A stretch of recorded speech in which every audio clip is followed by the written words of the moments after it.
Emma Cole stared at the eviction notice taped to her apartment door. 30 days.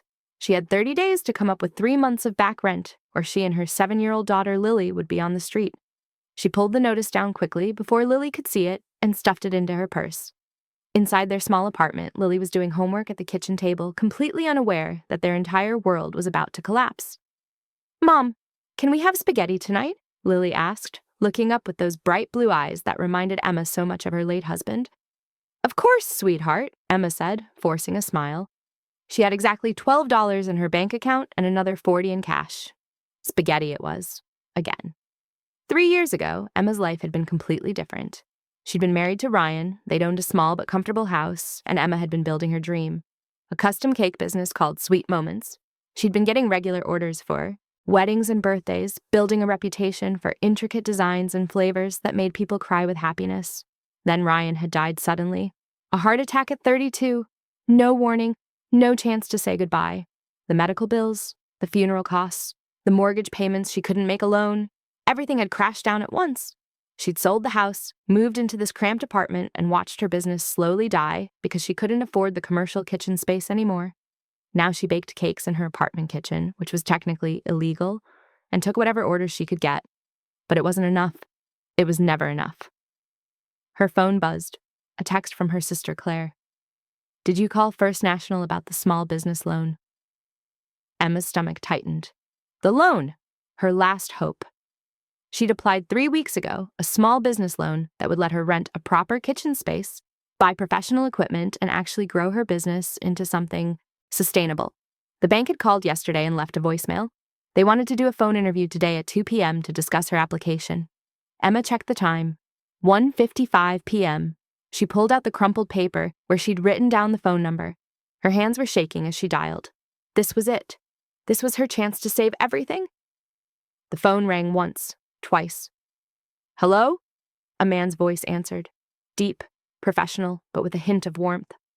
"Hi, yes, this is Emma Cole. I have a 2 p.m. phone interview scheduled about my small business loan application." There was a pause. "I'm sorry, I think you have the wrong number." Emma's heart sank. She looked at the paper again. "Oh no, I'm so sorry. I must have written it down wrong." "It's okay," the man said. "What kind of business are you starting?" Emma almost hung up. This was embarrassing, but something in his voice, genuine curiosity, not annoyance, made her answer. "A custom cake business. I'm a baker. Well, I was a baker. I'm trying to become one again, officially." What happened? Emma didn't know why she was still talking to the stranger. Maybe because her real interview was ruined and she had nothing left to lose. Maybe because it was easier to tell the truth to someone who didn't know her. "My husband died 3 years ago. We lost everything. Now I'm baking cakes illegally in my apartment kitchen and trying to get a loan so I can do things properly. But I apparently can't even dial a phone number correctly, so that's going great." The man chuckled softly. "I've made worse mistakes. What kind of cakes do you make?" "Custom designs. Wedding cakes mostly, but also birthday cakes, anniversary cakes. I specialize in flavors people don't expect. Lavender honey, brown butter maple, rose cardamom. My late husband used to say I made cakes that tasted like memories." "That's beautiful," the man said. "What's your signature cake?" Emma found herself smiling. Chocolate cake with salted, caramel filling, and Swiss meringue buttercream, decorated with hand-painted gold leaf. It's simple, but people cry when they taste it. "Why?" "Because good food isn't just about taste, it's about emotion. When someone bites into a cake at their wedding or their child's birthday party, they're not just tasting sugar and flour. They're tasting the moment, the love, the celebration. My job is to make those moments unforgettable." There was a long pause. Then the man said, "Can I ask you something?" "Sure." "Why alone? Why not investors?" Emma laughed bitterly. "Because investors want equity and proof of concept and business plans with 5-year projections. I'm a widow with a 7-year-old daughter, baking cakes in a rental kitchen at midnight because that's the only time I can afford. No investor is going to take that seriously." "I would," the man said quietly. Emma blinked. "What? If you pitched me your business right now, I'd invest in it. You don't even know me. I know you're passionate about what you do. I know you've survived 3 years of hardship and you're still fighting. I know you understand that business is about emotion, not just product. Those are the things that matter." Emma's throat tightened. "That's kind of you to say, but how much do you need?" "Excuse me?" How much do you need to get your business running properly? Emma's heart started racing. 30,000 would cover the first year of commercial kitchen rental, equipment, business licensing, insurance, and marketing. But I can't take money from a stranger. I don't even know your name. My name is James, and the man said, James Whitmore, and I'm not giving you money. I'm offering to invest in your business if you're willing to actually pitch it to me properly. Emma's mind was spinning. James Whitmore. Why did that name sound familiar? Then it hit her. James Whitmore, CEO of Whitmore Capital, one of the most successful venture capital firms in the Pacific Northwest. She'd read an article about him in a business magazine at the dentist's office. He'd built his fortune investing in small businesses that other people overlooked. Oh my God, Emma whispered. You're that James Whitmore. Depends on which James Whitmore you're thinking of, Hupper, he said, and she could hear the smile in his voice. The billionaire investor. I prefer venture capitalist, but yes. Emma sat down on her couch before her legs gave out. I accidentally called a billionaire instead of my bank. Seems like it. This is insane. Probably, James agreed. But I make investment decisions based on instinct as much as data, and my instinct says you're someone worth betting on. So here's what's going to happen. You're going to send me a proper business plan. Doesn't have to be fancy, just honest. Include your vision, your costs, what makes your cakes special. Then we'll set up a real meeting, and you'll pitch me like you'd pitch any investor. And if you don't like it, then you'll have gotten practice pitching, which will help with the next investor. But Emma, I've been doing this for 20 years. I know a good bet when I hear one, and you are a good bet. Emma felt tears sliding down her cheeks. Why are you doing this? James was quiet for a moment. Because 10 years ago, someone took a chance on me when no one else would. A small business owner who saw potential in a kid with nothing but ideas and determination. That investment changed my life. I've spent the last decade trying to pay that forward. I don't know what to say. Say you'll send me that business plan by Friday. Okay? Yes, I'll send it. Good. My email is james.whitmore@whitmorecapital.com. And Emma, don't undersell yourself. You're not asking for charity. You're offering an opportunity. Remember that. After they hung up, Emma sat on her couch staring at her phone. Lily came over and climbed into her lap. Why are you crying, Mommy? Emma hugged her daughter tight. Because sometimes when you think everything is falling apart, something wonderful happens instead. Emma spent the next 3 days working on her business plan.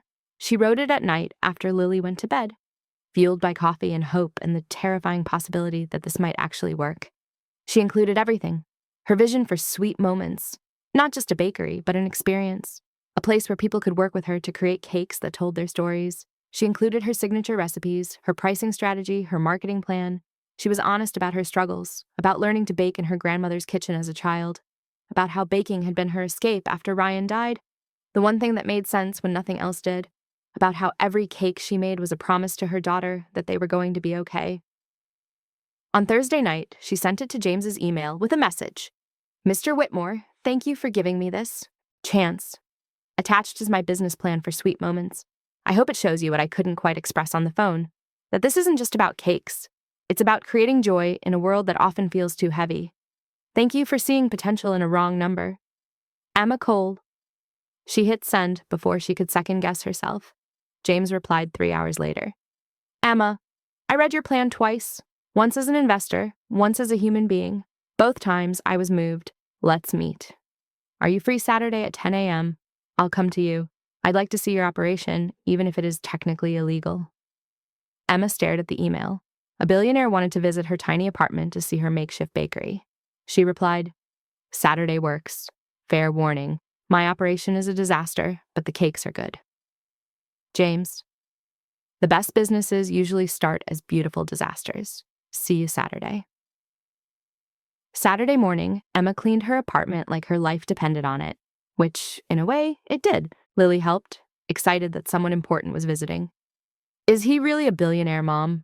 Yes, sweetheart. Does that mean he has $1 million? A lot more than that. Wow. Why does he want to see your cakes? Because he thinks Mommy might be good at her job. At exactly 10 a.m., there was a knock on the door. Emma opened it to find James Whitmore standing in the hallway. He was younger than she'd expected, maybe early 40s, with dark hair starting to gray at the temples, wearing jeans and a button-down shirt. He looked more like a college professor than a billionaire. "Emma? Mr. Whitmore, please come in." She was suddenly very aware of how small her apartment was, how worn the furniture looked. But James didn't seem to notice. He smiled at Lily, who was peeking around Emma's legs. "You must be Lily. Your mom told me you're a cake taster." Lily giggled. "I test all Mommy's cakes." "That's an important job," James said seriously. Emma led him to the kitchen. She'd set up a display, 3 cakes she'd made over the past 2 days. Her chocolate salted caramel, a lemon elderflower, and a vanilla bean with raspberry filling. James studied them carefully. The decorations were elegant. Hand-painted watercolor designs, delicate sugar flowers, clean lines. "These are beautiful," he said. "Can we taste them?" "That's why they're here." Emma cut small slices of each cake. James tasted them slowly, considering each flavor. When he finished the chocolate salted caramel, he closed his eyes. "Your husband was right. This tastes like a memory, like every good thing I've ever experienced." Emma's eyes filled with tears. "That's exactly what Ryan used to say." James opened his eyes. "Emma, I'm going to be direct with you. I want to invest in your business, $50,000 for a 20% equity stake. That'll cover everything in your business plan, plus a cushion for unexpected costs." Emma's breath caught. "50,000? You asked for 30, but you undervalued your needs. You'll need marketing budget, emergency funds, and capital for growth. 50 gives you room to breathe. 20% equity means I believe this business will be worth enough someday that 20% is a good investment for me. But it also means I'm your partner, not your boss. You make the creative decisions. I provide capital and business guidance when you need it." Emma sat down at her kitchen table. "I don't understand why you're doing this. You don't know me. We've talked once on the phone and met once in person." James sat across from her. "Can I tell you a story?" "Okay." "When I was 25, I had an idea for a business, a platform connecting small investors with local businesses. Everyone told me it was too risky, that the technology wasn't ready, that I didn't have enough experience. Every bank rejected my loan applications. Every investor passed. Then I met a woman named Margaret Chen. She owned a small restaurant in Chinatown. I'd been eating there for months, and we'd become friends. When I told her about my idea, she wrote me a check for $20,000. Her entire savings. She said, "I'm not investing in your idea. I'm investing in you." That investment gave me the capital to build my first platform. Within 3 years, I'd sold it for $8 million. Margaret's $20,000 became $400,000. "That's incredible," Emma said. "But here's the important part," James continued. "Margaret didn't invest because my business plan was perfect. She invested because she'd watched me show up to her restaurant every day, treat her staff with respect, ask about her business, and genuinely care about her success. She saw my character before she saw my potential. When you accidentally called me, I could have just said wrong number and hung up, but I heard something in your voice. Determination, honesty, passion. The same things Margaret heard in me. So I'm not investing in your cakes, Emma. I'm investing in you." Emma wiped her eyes. "What if I fail?"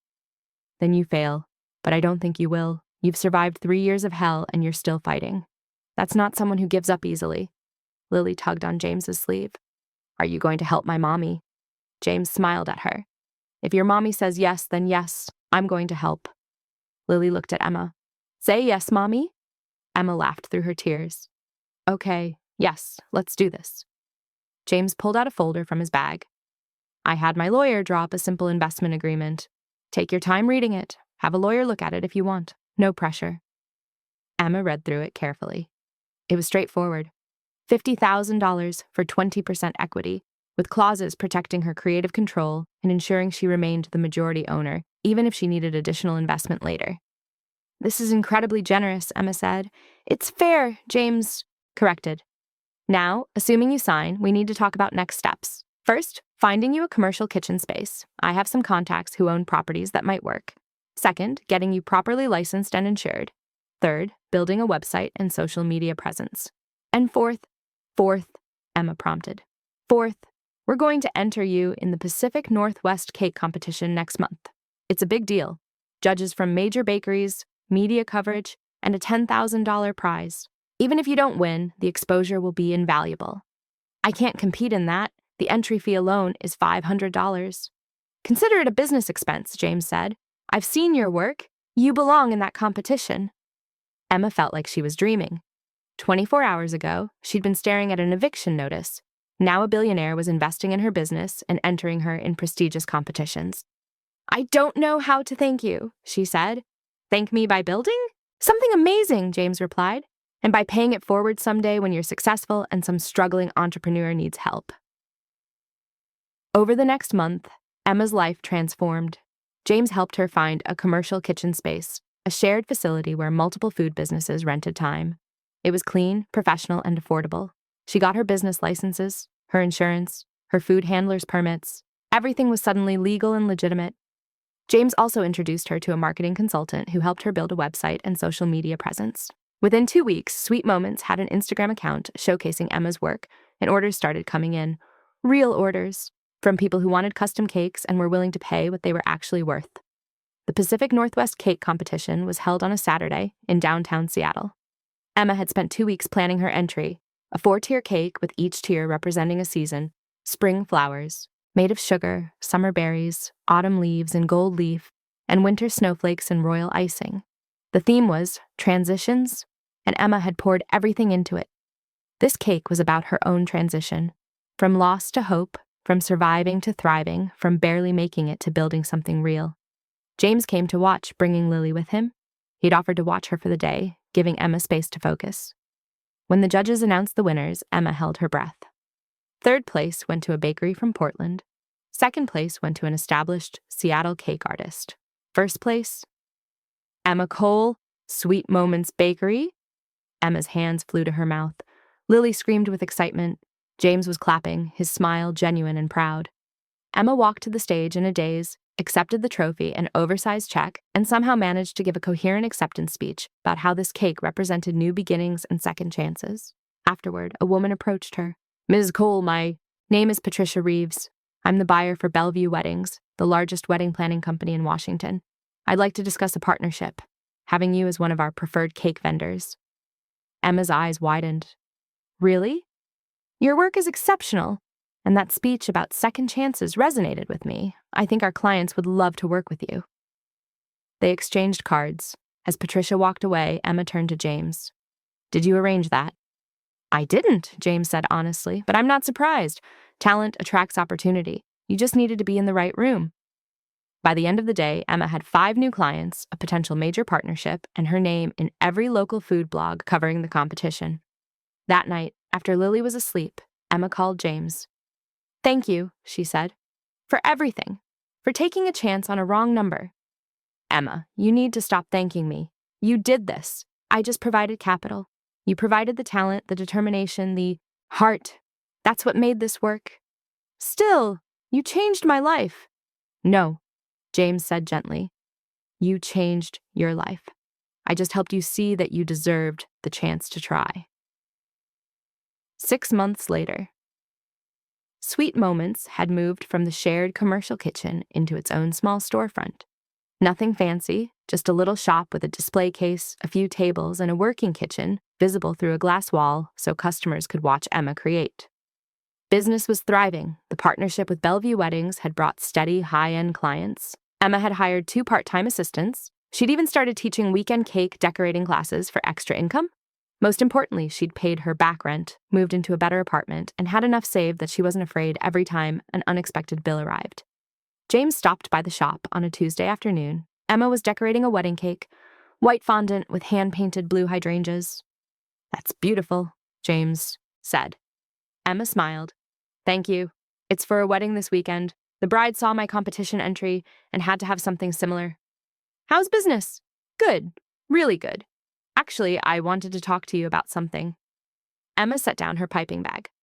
I've been thinking about expansion. There's a space next door that's opening up. I'm wondering if it's too soon to grow. James pulled up a chair. What would you do with the extra space? A full cafe. Right now, I only do custom orders, but people keep asking if they can just walk in and buy cake by the slice. With a cafe, I could do both, custom orders and daily retail, plus coffee, pastries for breakfast. What's your hesitation? Fear, mostly. What if I expand too fast? What if I can't handle it? James smiled. Emma, 6 months ago, you were baking illegally in your apartment and thought you'd never succeed. Now you're worried about expanding too fast? That's not a problem. That's growth. So, you think I should do it? I think you should run the numbers, create a plan, and if it makes financial sense, absolutely do it. But Emma, you don't need my permission. You're the majority owner. Trust yourself. Emma nodded slowly. You're right. I keep forgetting that I'm actually in control now. You always were, James said. You just needed capital to prove it. As he stood to leave, Emma said, James, can I ask you something personal? Of course. Why don't you have a family? Someone like you. You're kind, successful, you clearly understand how to build relationships. Why are you alone? James was quiet for a moment. I was married once, 8 years ago. She wanted a husband who came home at 6 every day. I was building my business, working 80-hour weeks. She said I loved my work more than I loved her. Honestly, she might have been right. Do you regret it? Every day, I built an empire, but I come home to an empty house. I invest in other people's dreams because I let go of my own. He smiled sadly. Don't make my mistake, Emma. Build your business, but don't forget to live your life. Lily needs her mother more than Sweet Moments needs another expansion. I won't forget, Emma promised. After James left, Emma thought about his words while she finished the wedding cake. She thought about balance, about success, about what really mattered. That evening, she closed the shop early. She picked up Lily from school and took her to the park instead of rushing home to work on orders. They fed the ducks, played on the swings, and ate ice cream for dinner because sometimes joy mattered more than nutrition. Mom, Lily said as they walked home, are we going to be okay now? Emma squeezed her daughter's hand. Yeah, baby, we're going to be more than okay. 1 year after the wrong number. Emma hosted a party at her expanded cafe. Sweet Moments now had both the original custom cake shop and the new cafe next door. The walls were decorated with photos of Emma's creations and happy customers. James was there, along with Patricia from Bellevue Weddings, Emma's assistants, and dozens of customers who'd become friends. Emma stood on a chair, which made James laugh, and raised her glass of champagne. A year ago, I was about to be evicted from my apartment. I was baking cakes illegally and praying I could get a small business loan to save my daughter and me from being homeless. Then I dialed a wrong number. She looked at James, and that wrong number changed my life. But here's what I've learned over the past year. Success isn't about one big break or one generous investor or one lucky accident. Success is about showing up every single day, even when you're terrified. It's about believing you deserve good things, even when the world tells you otherwise. And it's about building something that matters, not just to you, but to the people you serve. So, thank you all for being part of this journey. Thank you for believing in sweet moments. And thank you, James, for taking a chance on a struggling baker who couldn't even dial a phone correctly. Everyone laughed and applauded. Later, as the party wound down, James helped Emma clean up. I have something for you, Emma said. She pulled out an envelope and handed it to him. Inside was a check for $50,000. Emma, what is this? It's your investment back, plus interest. I did the math. With my profits over the past year, I can buy back your 20% equity and still have plenty in savings. James stared at the check. You're firing me as your investor? No, I'm graduating you from investor to friend.